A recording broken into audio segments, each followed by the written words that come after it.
This good news video is about the Gospel of Mark. The Gospel of Mark is probably the first gospel written by a disciple of St. Peter named John Mark. Now, John Mark appears in the Acts of the Apostles. He also accompanied Paul and Barnabas on a missionary journey, but at a certain point things didn't work out and he seems to have run away. And Paul had it in for him for quite a long time. Eventually they made peace, and John Mark learned about the ministry and life of Jesus from St. Peter.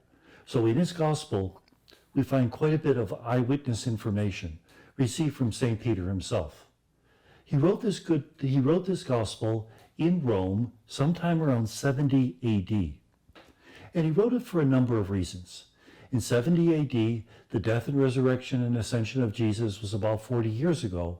So he wanted to get things on black and white because some of the details about what happened with Jesus were getting a bit fuzzy. For example, how many women went to the tomb on Easter Sunday morning? In John, there's 1. In Matthew, 2. Mark, there's 3. And in Luke, the whole lady's fidelity. So in order to get things on black and white, make sure the details were correct. He also wrote it because he realized that there was going to be a future. In the early days of the church, they believed the end of the world was at hand. Whereas by 70 AD, they started to realize that maybe there would be a future. Maybe we have to plan for the coming generation. And so he wrote his good news, his gospel. We believe he wrote it in Rome, and there's good reasons to believe that that tradition is true.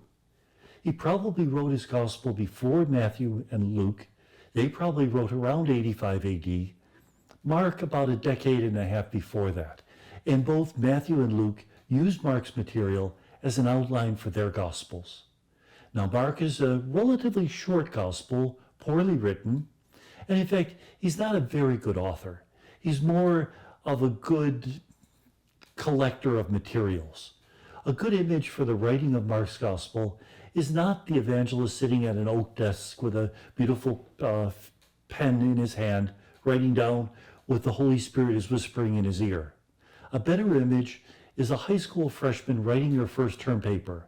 She goes to Google, she goes to Wikipedia, cuts out any information that has anything to do with the topic, and pastes it together. So there's 99 footnotes in 10 pages. That's what Mark does. He pastes material together, not a very good flow, and the story almost sounds at times like a 5-year-old coming back from the zoo and saying, and then we saw this, and then we saw that. Nevertheless, Mark is able to present a beautiful picture of the ministry of Jesus. Jesus, dusty and dirty, right from the road, but a Jesus who has surrendered his divine prerogatives to become just like us. In fact, the title used for Jesus by Jesus himself is the Son of Man.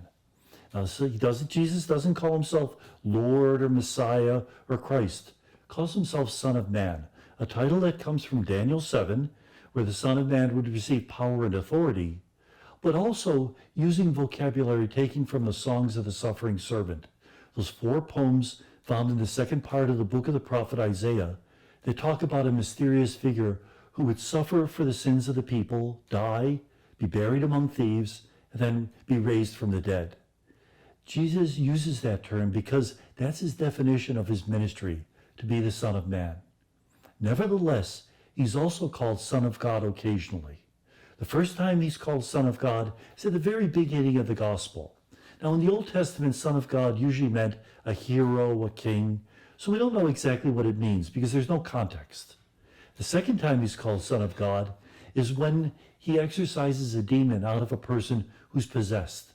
And the demon recognizes who Jesus is. Being a spiritual creature, he can see that Jesus is the Son of God.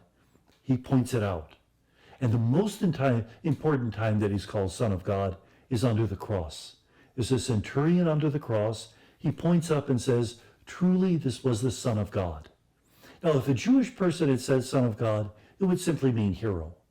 But a centurion is a pagan, and pagans believe that their gods could have children.